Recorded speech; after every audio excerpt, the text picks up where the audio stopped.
香港喺最後一場分組賽以4-1擊敗孟加拉，以2勝1和晉級16強。但由於得失球唔及同組嘅亞聯酋，港隊係以 E 組嘅次名出線。由劉顯輝喺廣州報導。開波2分鐘，港隊就憑住歐陽耀聰打開紀錄。雖然一度被追平，但佢之後再入多球，加上谷盈智同埋陳文輝建功，結果贏孟加拉4-1。港隊嘅氣勢越嚟越強，呢幾十個香港球迷亦都係一樣。歐陽耀聰入波嗰陣，佢哋就唱唔停口。就算一度被追平，佢哋嘅聲勢都冇減弱到。港隊之前2場1勝1和出色嘅表現，吸引咗更多球迷。唔止由香港專程嚟嘅，廣州本地球迷都係港隊嘅 fans。我哋始終係中國人，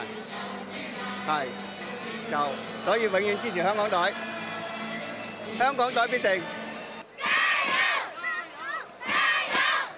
唔止係觀眾席呢度啊，連球場外邊都睇到啦，港隊嘅支持度好明顯高咗㗎。OK， 冇問題。咁特區區旗好受廣州球迷歡迎。多謝晒嚇。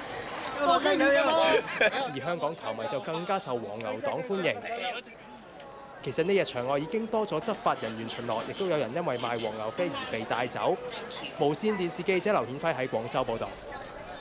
而另一場亞聯酋就以3-0擊敗烏茲別克，戰績同香港一樣，係2勝1和。但係港隊嘅得失球較差，以次名出線，將會對 F 組嘅首名係泰國或者係阿曼。